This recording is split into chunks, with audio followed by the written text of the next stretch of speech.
저는 이런 제목으로 설교를 들어보신 적이 있으십니까? 교회에 가면 그 교회를 담임하고 있는 목사가 있습니다. 목사님이 있습니다. 목회자가 있죠. 상식적인 이야기지만 여러분들은 목사는 어떤 사람일까? 혹시 생각해 보신 적이 있으십니까? 목사는 누가 임명하고 또 그 목사와 나랑 무슨 관계가 있냐라는 아주 원초적인 그런 생각 말입니다. 요즘에 어떤 분들은 목회자를 교회에서 월급을 주기로 하고 뽑은 직원인가? 이렇게 생각하는 분들이 있고, 혹은 교회를 막 크게 키워가지고 사람을 많이 모아가지고 종교 비즈니스를 대대손손 종교 비즈니스를 하는 사람인가? 라고 생각하기도 합니다. 혹은 설교하는 사람이라고 생각하기도 하죠. 아니면은 그냥 깊게 생각하기 싫어하는 분들은 목사가 목사지 뭐야, 뭐 그런 걸 궁금하게 생각해, 이렇게 생각하시는 분들도 있습니다. 그런데 이 목사는 누구인가 라는 이 질문에 대한 답을 내가 정리해서 갖고 있지 않으면은 목회자에 대한 오해를 하게 되고, 그 오해는 신앙에 결코 유익이 되지 못하기에 목회자는 누구인가 라는 이 질문에 대해서 성경이 말씀하고 있는 그 진리를 분명하게 알고 붙드는 것은 선택사항이 아니라 꼭 필요한 정리라는 것입니다. 사실 담임 목회자로서 이것을 말하기는 쉽지 않습니다. 왜냐하면 필연적으로 자기 이야기를 해야 하는데, 그러면 혹 어떤 분들은 또 저 목사가 또 성경 가지고 자기 또 잘 섬기라고 그렇게 얘기하려나 보다, 이렇게 오해할 수 있기 때문입니다. 그러나 우리 모두는 하나님의 말씀 앞에서 정직해야 됩니다. 그래서 하나님이 말씀하시는 대로 우리를 각각 고치고 새롭게 하면 교회가 하나님이 원하시는 방향으로 성숙할 수 있다고 믿습니다. 사실 교회가 하나님이 그 교회답게 회복되기 위해서는 목회자와 양떼라고 하는 이 관계가 이게 바로 되어야 됩니다. 우리는 전도할 때 전도 대상자가 이렇게 말하는 것을 종종 듣게 됩니다. 나보고 교회 나오라고, 내가 TV에서 보니까 말이야 어느 목사가 하면서, 아니면은 야 교인들이 더 하던데 나 옛날에 그 교회 교인한테 사기당했어, 이렇게 얘기를 하는 경우가 종종 있습니다. 그러면 이렇게 우리가 얘기하죠. 그러지 말고 교회에 사람 보지 말고 예수님을 보고 나오셔야죠. 하나님과의 관계가 중요하죠 라고 이렇게 얘기를 하는데, 생각해 보십시오. 하나님이 눈에 보입니까? 신앙이 없는 사람들이 교회에 나와서 하나님을 먼저 발견하나요? 물어볼 필요도 없는 질문이죠. 그런 점에서 목회자는 이 목회를 하면서 큰 부담을 갖고 사는 존재입니다. 우리가 기존의 신앙생활을 해오던 그 똑같은 신앙의 틀들을 가지고 단지 교회에 나와서 은혜나 받으려고 하는 그런 생각을 한다면 우리의 신앙은 근본적으로 변화되지 않을 것입니다. 우리가 신앙생활을 새롭게 하기 위해서는 우리가 가지고 있는 잘못된 틀들을 아프지만 부셔버리고 세울 것은 세우고, 그런 작업이 꼭 필요하다는 것이죠.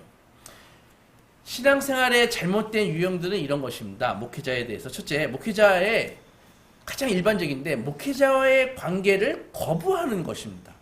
그래서 우리 교회 같이 작은 교회는 그렇지 않은데 대형 교회들 같은 경우에는 목회자가 교인이 누구인지도 모릅니다. 근데 문제는 교인들도 그것을 원하는 교인들이 많다는 것이죠. 군중 속에 파묻혀서 예배 1시간 드리고 그냥 집에 가버리는 것으로 신앙생활을 하는 것입니다.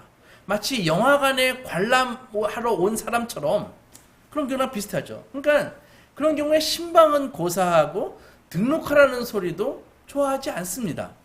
그런 관계에서 목자가 그 사람의 삶 속에 개입할 여지가 있을까요? 불가능하다고 봅니다.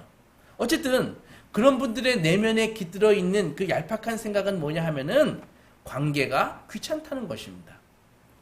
그러나 신앙을 떠나서는 살 수 없으니까 교회에 와서 그저 숨어있는 익명의 이름 없는 사람으로 신앙생활을 하고 싶다는 것입니다. 아니면 아예 교회에 나가지 않고 인터넷으로 설교를 쇼핑하면서 신앙생활을 하면 된다고 그렇게 생각하는 것이죠.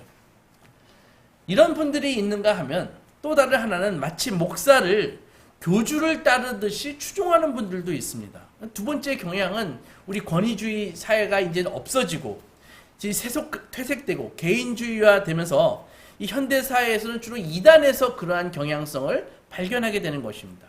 아무튼 첫 번째 부류, 두 번째 부류 다 잘못된 것입니다.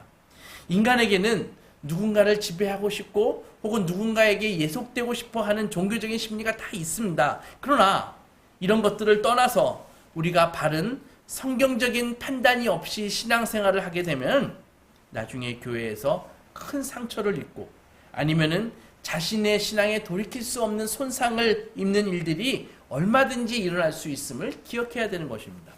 결론부터 말씀드리자면 하나님과의 관계가 바른 사람들은 반드시 목회자와의 관계도 바라야 반듯해야 되는 것입니다. 그러면 현실적으로 교회에서 신앙생활을 하다 보면 목회자도 인간이니까 모자라는 점도 있고 허물도 있는데 거기서 비롯되는 많은 문제들이 있을 수 있는데 그럴 경우 어떻게 목회자와 성경적인 바른 관계를 유지하면서 살 수 있느냐 의문이 들 수 있습니다. 바로 그 길을 오늘 말씀드리도록 하겠습니다. 본문 1절을 보면은 내가 진실로 진실로 너희에게 이르노니 문을 통하여 양의 우리에 들어가지 아니하고 다른 데로 넘어가는 자는 절도며 강도요. 그렇게 되어 있습니다. 예수님께서 이 말씀을 주셨는데 참된 목자는 이런 것이다 라는 것을 말씀하시기에 앞서서 거짓 목자에 대해서 말씀하고 계십니다. 하나님께서 당신의 백성들을 목양하실 때 하나님이 직접 하시지 않고 사람을 세우셔서 당신의 양떼들을 목양하기로 정하셨습니다. 이것은 하나님께서 직접 자신의 양떼를 목양하실 능력이 없어서가 아닙니다. 천사들에게도 맡기지 않는 이 일을 인간에게 맡기신 것은 구속함을 받은 우리 자녀들 가운데서 하나님의 세우심을 받은 사람들에 의해서 목양을 하고 목양을 받도록 하나님이 정하신 경륜입니다. 하나님께서는 왜 똑같이 허물을 갖고 있는 양떼들을 구별하셔서 똑같이 허물을 갖고 있는 양떼들을 목양하게 하심으로 그들이 목양을 하고 목양을 받는 가운데 전심으로 하나님만을 의뢰하게 만드셨습니다. 생각해 보십시오. 인간이 아니라 천사가 와서 목회를 하면은 어떨까요? 우리 교회에 천사가 와가지고 목회를 하면 비교할 수 없이 더 잘할 수 있지 않겠습니까? 천사가 설교를 하면은 설교할 때 천사가 말실수를 할까요? 아마도 천사는 비둘기 같은 그런 순결함과 뱀의 지혜로 말씀을 증거할 것입니다. 그리고 천사는 집도 필요 없죠. 그리고 먹여 살리고 교육시켜야 할 처자식도 없습니다. 필요 없죠. 그죠? 그러면은 먹고 사는데 비용도 안 들 건데 이렇게 완벽한 목회자가 어디 있습니까? 따라서 천사가 목회한다면은 우리는 솔직히 말해 하나님을 기대할 필요가 없습니다. 왜 하나님을 기대합니까? 천사가 완벽한데 천사 믿으면 되지. 반면에 여기 서 있는 저를 보십시오. 우리 장로님처럼 키 크고 머리 많고 잘생긴 그런 것도 아니고 그렇다고 인격이 탁월합니까? 사랑이 많습니까? 결코 아닙니다. 우리 고집사님, 순집사님처럼 맥가이버가 되어서 뭐든지 다 잘 고칠 수 있습니까? 막내의 특징이 뭐예요? 할 줄 아는 게 없다라는 것입니다. 그러니까 어릴 때부터 윗분들이 제가 맨날 듣던 말이 혼날 때 네가 오냐 하니까 그렇게 버르장머리가 없지 이런 말을 많이 들었는데 오냐 하면서 윗분들이 다 해주시니까 이렇게 부족한 사람이 저기 서 있으니까 여러분들이 저를 볼 때마다 위태한 느낌을 받는 것입니다. 그러니까 어때요? 하나님이 저 인간을 붙들어 주시면 그래도 목사 비슷하게 설교도 하고 은혜도 끼치는데 만약에 하나님이 안 잡아주시면 그냥 말짱할 것이다.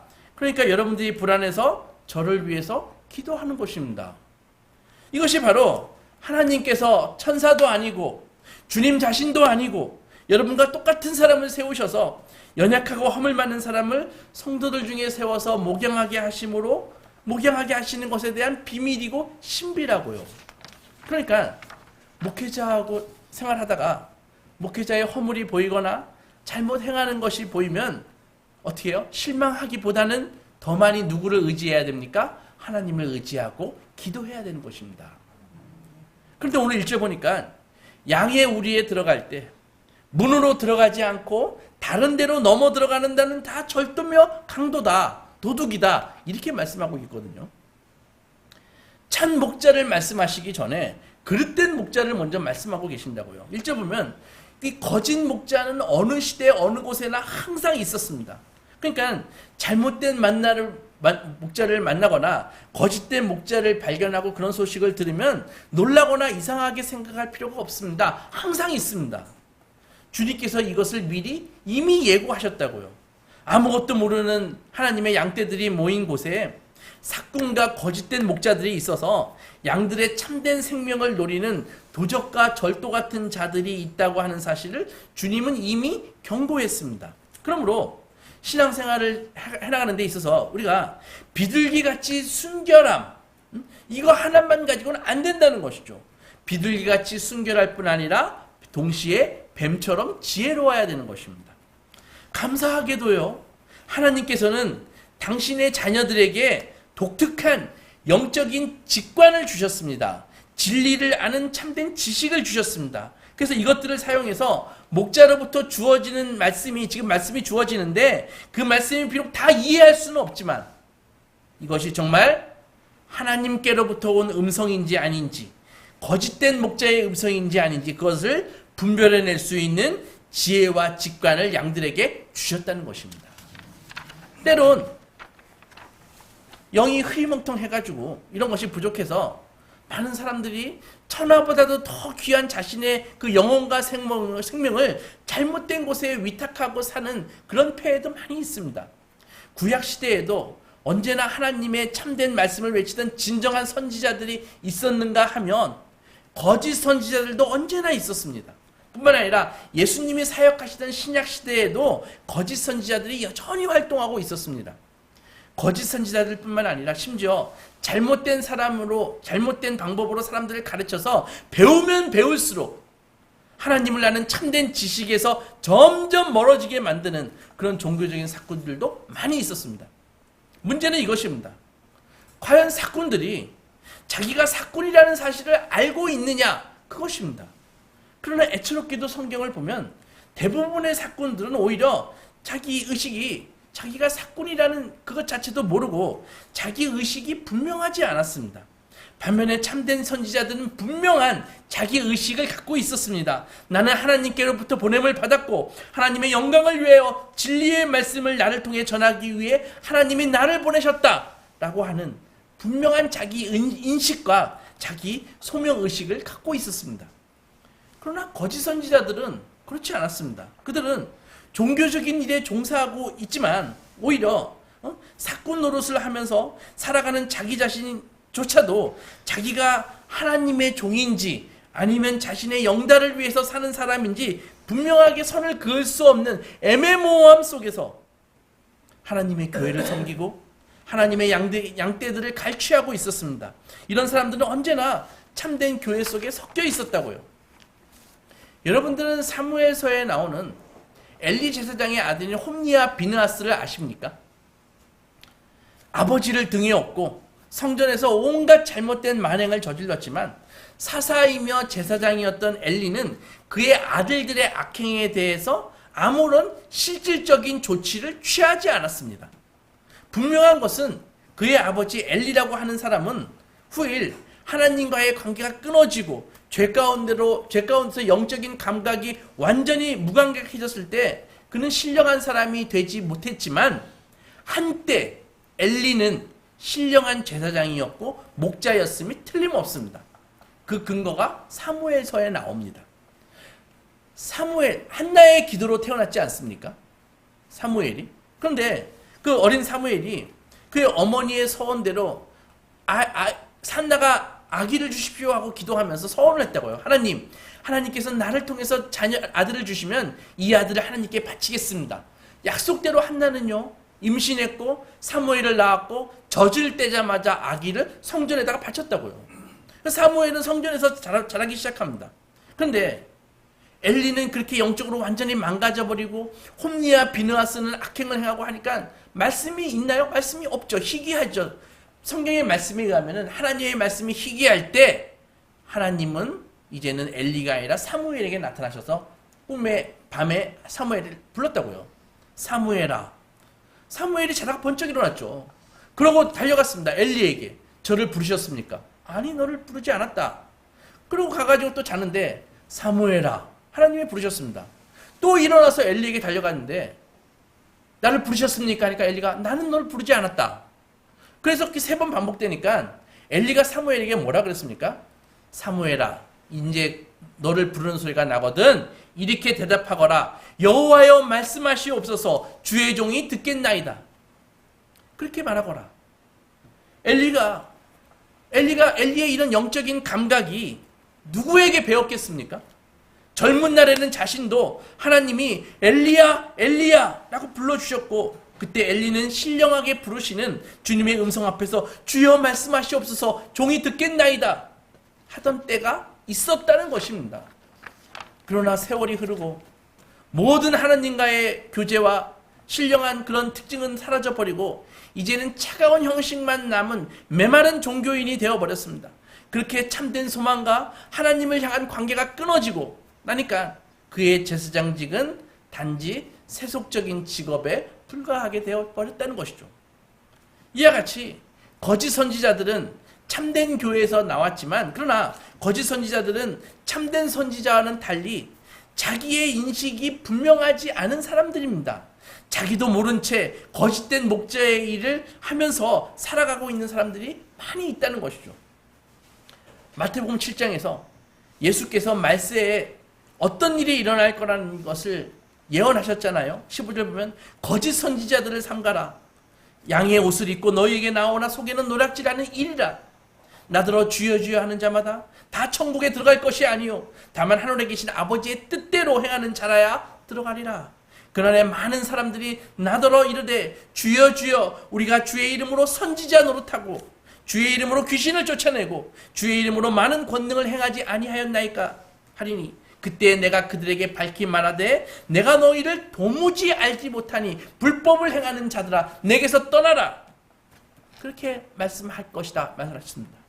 23절에서 내가 너희를 도무지 알지 못하니, 알지 못하다 에그노온, 이거는 원래 알았었는데 내가 까먹었다가 아니라 원래 기원이 다르다, 처음부터 몰랐었다, 그런 말입니다.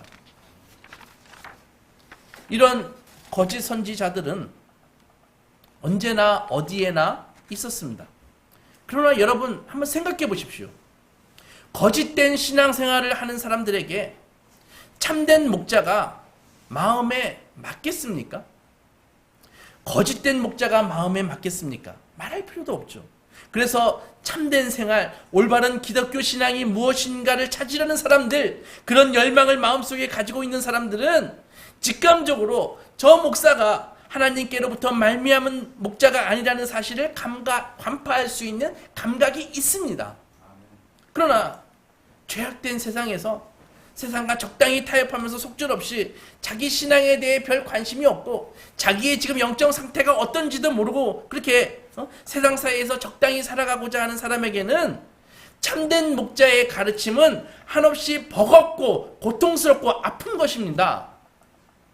그래서 계속 고통스럽고 아프니까 계속 그것을 거부하고 살다가 심지어 이스라엘 백성의 역사를 보면 참 선지자들을 죽여버렸습니다. 그래서 예수께서 말씀하셨습니다. 도대체 선지자 중에 예루살렘에서 죽지 않는 사람이 누가 있느냐?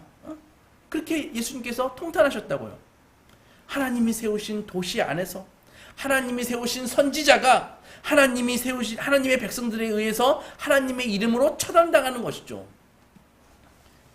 이러한 목자에 대한 배척이 우리에게 보여주는 바가 구약시대에만 되풀이되고 있는 것이 아닙니다. 오늘날 신약시대에도 그대로 반복되고 있다는데 우리의 문제가 있는 것입니다. 여러분, 만약에 여러분들이 그런 거짓된 목자의 그런 인간의 귀를 즐겁게 하고 인간의 마음을 즐겁게 하고 잘못된 신앙생활에 대해서도 아무 말도 하지 않고 그냥 인정해 주는 말만 하고 그런 목자를 여러분들이 사랑하고 그런 목자 아래서 목양을 받기를 사모하고 있다면 그런 분들은 하나님의 양떼가 아닌 것입니다. 어느 목자를 좋아하느냐에 따라서 그것을 통해서 여러분 자신이 진정 하나님께로부터 온 양떼들인지 아닌지를 말해주는 것입니다. 교회 안에는 항상 하나님께로부터 온 진정한 양떼들이 있습니다. 참된 목자도 있습니다. 그러나 선한 목자의 모습을 가졌지만 사실은 사꾼 목자가 있듯이 양떼들 가운데서도 똑같다는 것입니다. 하나님께로부터 나온 양들이 있는가 하면 반면에 본질이 이리인데 양 가지고 쓰고 하도 오랫동안 세월이 지났기 때문에 자기도 양인 것처럼 생각하는 이런 어리석은 사람들이 있다는 것입니다. 사꾼과 선한 목자가 평화스러울 때는 구분이 되지 않듯이 양도 문제가 일어나지 않을 때는 하나님으로부터 말미암은 양인지 구별되지 않습니다. 그러나 환난이 오고 시험이 오고 진리의 말씀이 그들의 마음을 때리고 참된 하나님의 말씀이 그들의 상처를 드러내기 시작할 때, 그때 주님의 참된 설교가 하나님의 손길이 되고 하나님의 음성이 될 그때에 사람들이 어떤 태도로 그 말씀을 받아들이고 그 목자를 통해 하나님을 깨닫게 되는가에 따라서 그가 정말 하나님의 양떼인지 아닌지를 드러내 보여줄 수밖에 없다는 사실이죠. 그러니까 가만히 보면 끼리끼리 만납니다. 신령한 목자 아래 세속적인 양이 뜨겁게 그 신령한 목자를 존경하면서 사랑할 수 있을까요? 불가능합니다.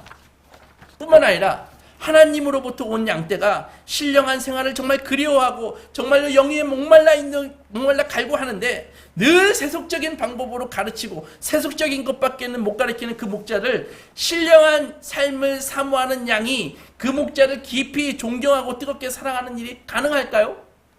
잠시는 신앙의 인격으로 가능합니다. 그러나 이것은 서로 만날 수 없는 길입니다. 결국 헤어질 수밖에 없습니다. 처음에 몇 발자국은 그래도 주의 종이니까 하면서 인격이 있으니까 순종하며 가는데 세월이 흘러갈수록 그 길이 영 하나님을 알게 되는 것입니다. 하나님은 자기에게로부터 태어난 양떼에게 참된 목자와 그릇된 목자를 구별할 수 있는 감각을 주셨습니다. 만약에 그런 것들을 잘 구별할 수 없다면 그 사람은 그 사람 자신이 애매한 신앙을 갖고 있는 것입니다. 정말로 하나님의 참된 양떼가 되고 싶고 진리를 깨달아 알므로써 그렇게 주님의 귀한 어린 양이 되고 싶어하는 갈망이 있다면 즉시 알 수 있습니다. 그 대표적인 교회가 에베소 교회입니다. 당시 초대교회는요, 오늘처럼 이렇게 목회자가 붙박이로 이렇게 있지 않고 순회 설교자들이 교회를 순회하면서 하나님의 말씀을 전하는 경우가 많이 있었습니다. 그들 중에는 이단의 가르침을 설교하는 가짜 설교자들이 종종 오는 경우가 많았습니다. 처음 올 때는 그래서 예루살렘에서 왔다 그러니까 에베소는 그 터키 지금 소아시아에 있잖아요. 예루살렘에서 무슨 설교자가 왔다 그러니까 주의 종인가 보다 하면서 깍듯이 대접해 주었습니다. 그러나 강단에 올라가서 말씀을 증거하기 시작하면 듣다 보면은 저거는 영 아닌데 하면서 결국 나중에는 끌어내렸습니다. 강단에서. 그러니까 하나님으로부터 온 양떼들은 그 말씀이 비록 다 이해가 되지 않더라도 주님으로부터 온 말씀인지 아닌지를 알 수 있는 감각을 주셨다는 것이죠. 여러분들은 멀리 있는 교회 다니는 것에 대해서, 교회를 멀리 다니는 것에 대해서 어떻게 생각하십니까? 제가 아는 교회는 용인에 있는데 어떤 성도님이 춘천에서 오신대요. 심지어 정선에서 오시는 분도 있다고 합니다. 혹자는 이런 것들에 대해서 미쳤어. 동네 교회 많은데 가까운 데 다니면 되지. 그렇게 멀리 다니냐.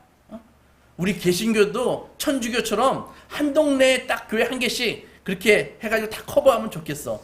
교회가 너무 많아. 편의점이야. 교회가 다 거기서 거기지. 어떻습니까? 설득력이 있나요? 합리적이라고 생각하십니까? 그러나 완전히 잘못된 생각입니다. 여러분, 옛날 대우전자 광고 아시죠? 순간의 선택이 10년을 좌우한다고요. 그죠? 음식 잘못 먹으면 며칠 고생해요? 2, 3일 고생합니다. 엄청 고생합니다. 배우자 잘못 선택하면 어떻게 돼요? 헤어지기 전까지 남은 생애가 힘들어집니다. 그럼 신앙은 뭐예요? 영원히 왔다 갔다 하는 문제입니다. 나의 영혼을 살리고 영감을 주는 참된 목자가 있다면 거리가 문제가 됩니까? 전혀 문제되지 않습니다. 찾아가야죠. 그러면 참된 목자는 누구냐? 주님께서 말씀해 주십시오. 2절을 말씀해 주셨습니다. 2절을 보면 문으로 들어가는 이는 양의 목자다. 7절 보면 예수께서 이르시되 내가 진실로 진실로 너에게 이르노니 나는 양의 문이다. 2절에 문으로 들어가는 자가 양의 목자다. 7절은 나는 양의 문이다. 그렇게 얘기하고 있거든요. 이 말씀을 이해하기 위해서는 고대 이스라엘의 목축하는 스타일을 좀 알아야 됩니다. 설명드릴게요. 이스라엘 백성들은 우리처럼 이렇게 한 곳에 양을 모아놓고 소를 모아놓고 이 풀을 뜯어다가 이렇게 먹이는 것이 아니라 워낙 대규모의 이 양떼를 갖고 있기 때문에 풀이 있는 곳으로 이렇게 이동하면서 목양을 했습니다. 양들을 먹였습니다. 그래서 한 장소에서 풀을 다 먹이면은 다른 목초지로 이동을 해야 됐습니다. 그 과정은 정말 지난하고 몇 달씩 걸리는 과정입니다. 그래서 이동 중에 이 목초지마다 간이로 돌을 이렇게 쌓아가지고 낮은 높이로, 양은 조금만 높아도 못 넘어가거든요. 그러니까 낮은 옆으로 이렇게 둥그렇게 이 들에다가 돌로 이렇게 양을 가두는 우리를 만들어 놓았습니다. 소를 가두는 우리를 축사라 그러잖아요. 양을 가두는 우리를 양사라 그러거든요. 그렇게 둥그렇게 만들어 놓고 문이 있어야 되니까 한 곳을 사람 키보다 좀 작게 툭 터놨습니다. 거기는 돌을 쌓아놓지 않았죠.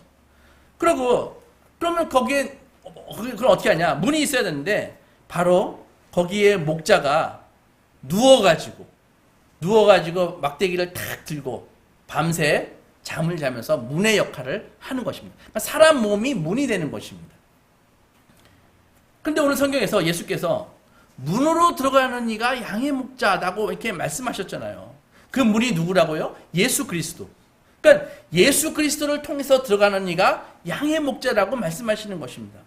여러분, 똑같이 허물 많은 사람을 세워서 성도들의 영혼과 신앙의 문제를 목양하도록 양들의 목자로 만들어주는 그 진정한 소명의 원천이 무엇이라고 생각하십니까? 목사들이라고. 여러분들보다 더 공부 많이 했습니까? 아닙니다. 목회자들이 인격적으로 목회자들보다 인격적으로 훌륭하신 분들 훨씬 많습니다. 심지어 신앙도 더 좋습니다. 그러면 무엇이 그 사람으로 하여금 목자가 되어 목회를 하게 만들까요?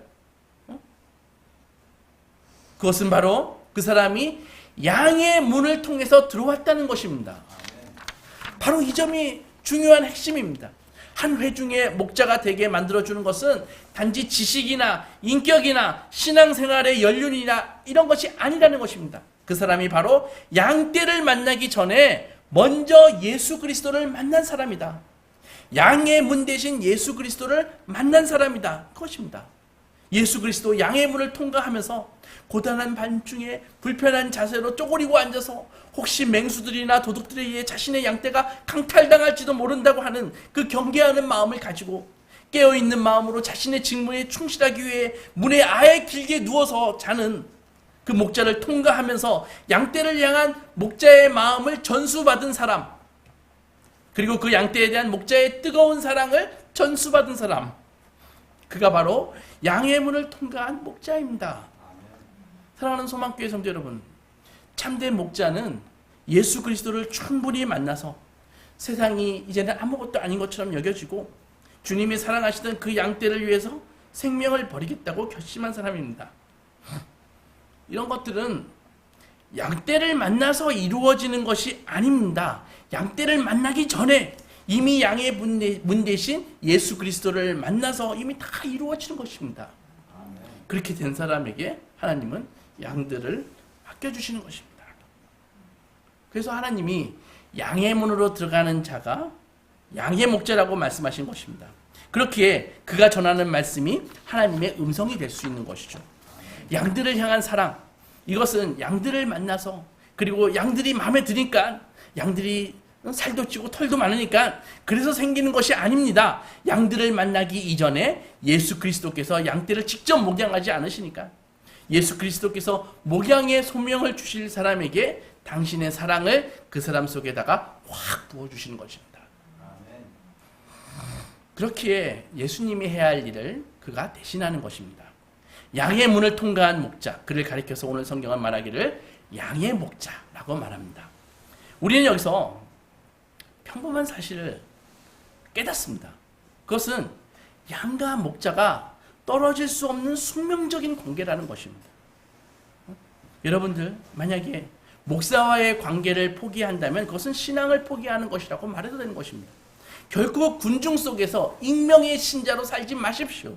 인터넷으로 지금 이 설교를 들으신 분이 계시다면 반드시 목자와의 관계를 가지십시오. 그것은 목자가 필요 없다고 말하는 양과 똑같은 것입니다. 곧 그 영혼은 굶어 죽거나 사나운 짐승에 의해 공격받아 죽게 됩니다.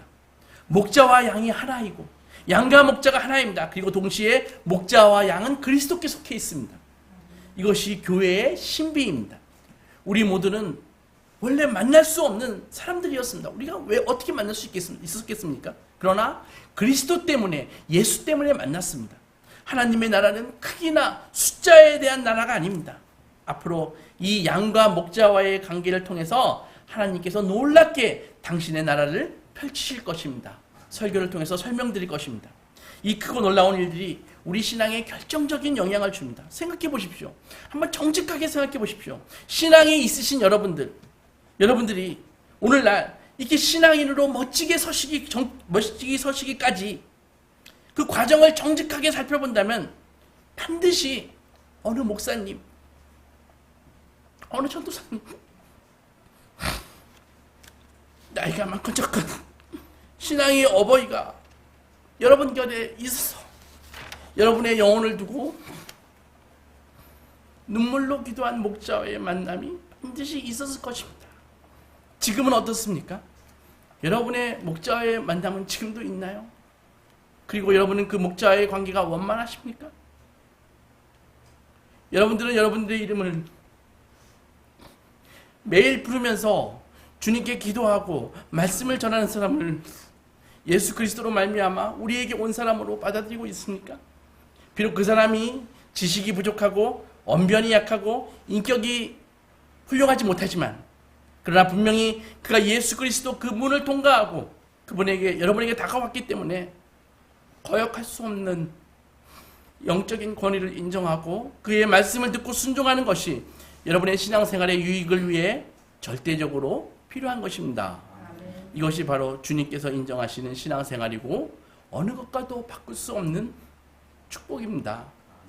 아무쪼록 우리 소망가족 모두 양과 목자 이 아름다운 신앙생활을 통해 여러분의 인생이 하나님의 백성다운 삶으로 변모되어지고 목자가 공급하는 영양맞고 풍성한 꼴을 먹으면서 평생에 내 잔이 넘치나이다 라고 고백할 수 있는 주님의 자녀가 되시기 축원합니다. 아멘. 기도하겠습니다.